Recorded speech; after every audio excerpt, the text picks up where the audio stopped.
City Ravi ಅವಾಚ್ಯ ಪದ ಬಳಕೆ ವಿಚಾರ ಮುಗಿದ ಅಧ್ಯಯನ.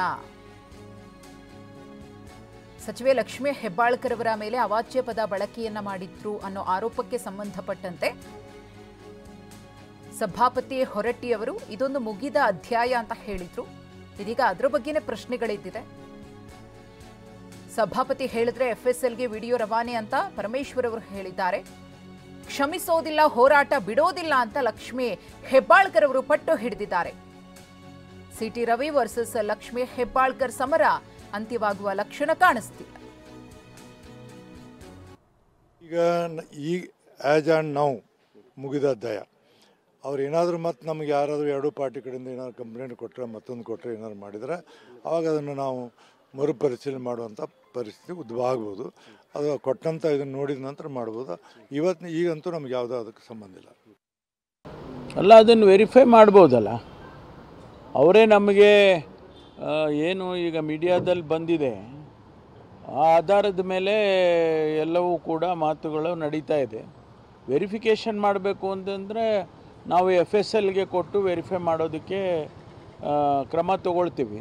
ಸಭಾಪತಿಗಳು ಬರಿಬೋದು ಇದು ಫೇಕ್ ವಿಡಿಯೋ ನಡೀತಾ ಇದೆ, ಅದರಿಂದ ಇದನ್ನು ವೆರಿಫೈ ಮಾಡಿ ಅಂತೇಳಿ ನಮಗೆ ಪೊಲೀಸಿಗೆ ತಿಳಿಸಿದರೆ ಅದನ್ನು FSLಗೆ ಕೊಟ್ಟು ವೆರಿಫೈ ಮಾಡಿಸ್ತೀವಿ. ಅವ್ರ ಪರ್ಮಿಷನ್ ಇಲ್ಲದೆ ಮಾಡೋದಕ್ಕೆ ಬರೋಲ್ಲ. ಅವ್ರ ಪರ್ಮಿಷನ್ ಕೇಳ್ತಾರೆ ಪೊಲೀಸ್ನವರು, ಕೊಟ್ಟರೆ ಮಾಡ್ತಾರೆ, ಕೊಡಲಿಲ್ಲ ಅಂದರೆ ಮಾಡೋದಿಲ್ಲ. ಯಾವ ಕಾನೂನು ಅಡಿಯಲ್ಲಿ ಅವರಿಗೆ ಅವಕಾಶ ಇದೆ ಪೊಲೀಸ್ನವರಿಗೆ ಅದನ್ನು ಕೇಳ್ತಾರೆ.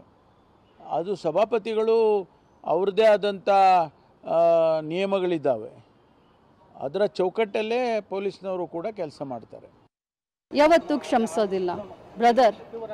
ಒಬ್ಬ ಮಹಿಳೆ ಆಗಿ ಲಕ್ಷ್ಮೀ ಹೆಬ್ಬಾಳ್ಕರು ನನ್ನ ಒಂದು ಇದು ಎಲ್ಲ ಬಿಡಿ, ಒಬ್ಬ ಮಹಿಳೆಯಾಗಿ ಇಂಥ ಪದವನ್ನು ಸದನದಲ್ಲಿ ಬಳಸಿದಂಥ ಈ ರವಿಯನ್ನ ಯಾವತ್ತೂ ಕ್ಷಮಿಸುವಂತ ಕ್ರಮೇನೇ ಬರೋದಿಲ್ಲ. ದೇವರೂ ಕ್ಷಮಿಸೋದಿಲ್ಲ. ಕಾನೂನು ಹೋರಾಟ ಮುಂದುವರಿಸ್ತೀನಿ. ಮಾನ್ಯ ಪ್ರಧಾನಮಂತ್ರಿಗಳಾದಂಥ ನರೇಂದ್ರ ಮೋದಿ ಅವರನ್ನ ಕೇಳ್ತೀನಿ, ಮಾನ್ಯ ನಮ್ಮ ರಾಷ್ಟ್ರಪತಿಗಳಾದಂಥ ಅವರಿಗೆ ನಾನು ಪತ್ರ ಬರಿತೀನಿ. ನನಗೆ ಅವಕಾಶ ಸಿಕ್ಕರೆ ಈ ದೇಶದ ಪ್ರಧಾನಮಂತ್ರಿಗಳನ್ನು ಭೇಟಿಯಾಗಿ ನನಗೆ ಆದಂಥ ಅನ್ಯಾಯವನ್ನು ವಿವರಿಸ್ತೀನಿ. ಈ ಕುರಿತು ಮತ್ತಷ್ಟು ಮಾಹಿತಿಯನ್ನ ಕೊಡೋದಕ್ಕೆ ನಮ್ಮ ಪ್ರತಿನಿಧಿ ಅನಿಲ್ ಇದೀಗ ನೇರ ಸಂಪರ್ಕದಲ್ಲಿದ್ದಾರೆ. ಅನಿಲ್, ಒಂದು ಕಡೆ ಸಿಟಿ ರವಿ ಅವರ ಮೇಲೆ ಕೇಳಿಬಂದಿರುವ ಆರೋಪಕ್ಕೆ ಸಂಬಂಧಪಟ್ಟಂತೆ ಹೊರಟ್ಟಿಯವರು ಹೇಳ್ತಾರೆ ಇದು ಮುಗಿದ ಅಧ್ಯಾಯ ಅಂತ ಹೇಳಿ. ಅವರ ಹೇಳಿಕೆಯನ್ನ ಇಟ್ಕೊಂಡು ಬಿಜೆಪಿಗರು ಕೂಡ ಅದೇ ಧಾಟಿಯಲ್ಲಿ ಮಾತನಾಡ್ತಿದ್ದಾರೆ. ಅದರ ಜೊತೆಗೆ ಸಿಟಿ ರವಿ ಅವರ ಮೇಲಿನ ದುರ್ವರ್ತನೆಯನ್ನ ಖಂಡಿಸಿ ಬೆಳಗಾವಿ ಚಲೋಗೆ ಅವರು ನಿರ್ಧಾರವನ್ನು ತೆಗೆದುಕೊಂಡಿದ್ದಾರೆ. ಮತ್ತೊಂದು ಕಡೆ ಗೃಹ ಸಚಿವರು ನಾವು ಪರ್ಮಿಷನ್ ಕೊಡಲ್ಲ ಅಂದಿದ್ದಾರೆ. ಹಾಗೆಯೇ ಲಕ್ಷ್ಮೀ ಹೆಬ್ಬಾಳ್ಕರ್ ಅವರು ನನ್ನ ಹೋರಾಟ ಮಾತ್ರ ನಿಲ್ಲೋದಿಲ್ಲ, PM ಮತ್ತು ರಾಷ್ಟ್ರಪತಿಗಳವರೆಗೂ ಕೂಡ ಹೋಗ್ತೀನಿ, ಕಾನೂನಾತ್ಮಕವಾಗಿ ನಾನು ಮತ್ತೆ ಹೋರಾಟವನ್ನು ಮುಂದುವರಿಸ್ತೀನಿ ಅಂದಿದ್ದಾರೆ. ಮತ್ತೆ ಯಾವ ಸ್ವರೂಪವನ್ನ ಇದು ಪಡೆದುಕೊಳ್ಳಬಹುದು? ಇದು ನಿಲ್ಲೋ ಲಕ್ಷಣಗಳಂತೂ ಕಾಣಿಸ್ತಿಲ್ಲ ನೋಡಿ ಅನಿಲ್. ಖಂಡಿತವಾಗ್ಲೂ ಮಧುಶ್ರೀ, ಅಂದರೆ ಸಚಿವೆ ಲಕ್ಷ್ಮೀ ಹೆಬ್ಬಾಳ್ಕರ್ ಕುರಿತಾಗಿ ಸಿಟಿ ರವಿ ಬಳಕೆ ಮಾಡಿದಂಥ ಒಂದು ಪದ ಸದ್ಯಕ್ಕೆ ಆರೋಪ ಪ್ರತ್ಯಾರೋಪಕ್ಕೆ ಕೂಡ ಕಾರಣ ಆಗ್ತಾ ಇರುವಂಥದ್ದು. ಆದರೆ ಇವತ್ತು ಅಂದರೆ ಸಭಾಪತಿ ಬಸವರಾಜ ಹೊರಟ್ಟಿರೋ ಒಂದು ಮಾತನ್ನು ಕೂಡ ಹೇಳ್ತಾರೆ. ಸದ್ಯಕ್ಕೆ ಈ ಒಂದು ಪ್ರಕರಣ ಮುಗಿದ ಅಧ್ಯಾಯ.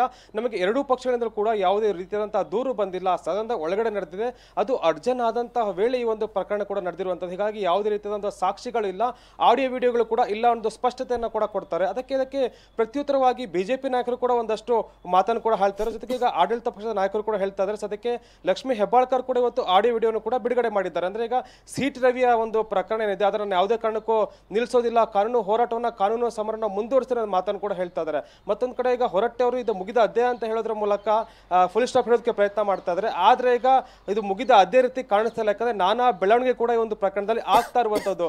ಮತ್ತೊಂದು ಕಡೆ ಗೃಹ ಸಚಿವ ಡಾಕ್ಟರ್ G. ಪರಮೇಶ್ವರ್ ಕೂಡ ಹೇಳ್ತಾರೆ ಸದ್ಯಕ್ಕೆ ಈ ಒಂದು ಪ್ರಕರಣದಲ್ಲಿ ಯಾವುದೇ ರೀತಿಯಾದಂತಹ ಒಂದು ಹಸ್ತಕ್ಷೇಪ ಆಗ್ತಾ ಇಲ್ಲ. ಸದ್ಯಕ್ಕೆ ಈಗ ಬಸವರಾಜ್ ಹೊರಟ್ಟಿ ಅವರು ಇದಕ್ಕೆ ನಮಗೆ ಒಂದು ಗ್ರೀನ್ ಸಿಗ್ನಲ್ ಕೊಡಬೇಕಾಗುತ್ತೆ. ಅವರು ಗ್ರೀನ್ ಸಿಗ್ನಲ್ ಕೊಟ್ಟ ಬಳಿಕ ಮತ್ತು ಸಾಕ್ಷಿನ ಕೊಟ್ಟ ಬಳಿಕ ನಾವು ಒಂದು ವಿಡಿಯೋ ಮತ್ತು ಆಡಿಯೋವನ್ನು FSL ಕೂಡ ಕಳಿಸ್ತೇವೆ. ಅವರೊಂದು ಅನುಮತಿ ಬೇಕೇ ಬೇಕಾಗುತ್ತೆ. ಯಾಕಂದ್ರೆ ಇದು ಬಹಳ ಮುಖ್ಯವಾಗಿ ಸದನದ ಒಳಗಡೆ ನಡೆದಿದೆ, ಸದನದ ಹೊರಭಾಗದಲ್ಲಿ ನಡೆದಿದ್ರೆ ಪೊಲೀಸರು ಮುಲಾಜಿಲ್ಲದೆ ಕ್ರಮವನ್ನು ಕೂಡ ತೆಗೆದುಕೊಳ್ತಾರೆ, ತನಿಖೆಯನ್ನು ಕೂಡ ಮಾಡ್ತಿರೋ ಒಂದು ಸ್ಪಷ್ಟತೆಯನ್ನು ಕೂಡ ಕೊಟ್ಟಿದ್ದಾರೆ.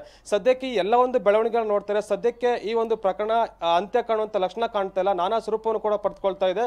ಆಡಳಿತ ಮತ್ತು ವಿಪಕ್ಷಗಳ ನಡುವೆ ಮಾತಿನ ಒಂದು ವಾಕ್ಸಮರ ಕೂಡ ಮುಂದುವರೆದಿರುವಂತದ್ದು. ಲಕ್ಷ್ಮೀ ಹೆಬ್ಬಾಳ್ಕರ್ ಕೂಡ ಕಾನೂನು ಹೋರಾಟವನ್ನು ಮುಂದುವರಿಸ್ತೇವೆ, ಪ್ರಧಾನಮಂತ್ರಿಯನ್ನು ಕೂಡ ಭೇಟಿ ಮಾಡ್ತೇವೆ, ದ್ರೌಪದಿ ಮುರ್ಮು ಅವರು ಕೂಡ ಭೇಟಿ ಮಾಡ್ತಾರೆ ಅಂತ ಹೇಳ್ತಾರೆ. ಹೀಗಾಗಿ ಒಂದಷ್ಟು ಸಾಕ್ಷಿಗಳು ಕೂಡ ಕಲೆ ಹಾಕುವಂತ ಪ್ರಯತ್ನ ಆಗ್ತಾ ಇರುವಂತದ್ದು. ಮತ್ತೆ ಸಿಎಂ ಡಿಸಿಎಂ ಕೂಡ ಈ ಒಂದು ಪ್ರಕರಣಕ್ಕೆ ಸಂಬಂಧಪಟ್ಟಂತೆ ದಾಖಲೆಗಳನ್ನು ಕೂಡ ಬಿಡುಗಡೆ ಮಾಡ್ತೇವೆ, ವಿಡಿಯೋಗಳು ಕೂಡ ಇದೆ ಅಂತ ಹೇಳ್ತಾ ಇದ್ದಾರೆ. ಮತ್ತೊಂದು ಕಡೆ ಸಭಾಪತಿಯವರು ಇದು ಮುಗಿದ ಅಧ್ಯಾಯ ಅಂತ ಹೇಳ್ತಾ ಇದ್ದಾರೆ. ಎಲ್ಲ ಒಂದು ಅಂಶಗಳನ್ನು ನೋಡಿದ್ರೆ ಸದ್ಯಕ್ಕೆ ಈ ಒಂದು ಪ್ರಕರಣ ಮುಗಿಯುವ ಲಕ್ಷಣ ಕಾಣ್ತಾ ಇಲ್ಲ, ಮತ್ತೊಂದು ಹಂತ ತಲುಪುವಂತ ಎಲ್ಲ ಸಾಧ್ಯತೆ ಇರುವಂತದ್ದು. ಮಧುಶ್ರೀ, ಧನ್ಯವಾದ ಅನಿಲ್ ತಮ್ಮ ಮಾಹಿತಿ.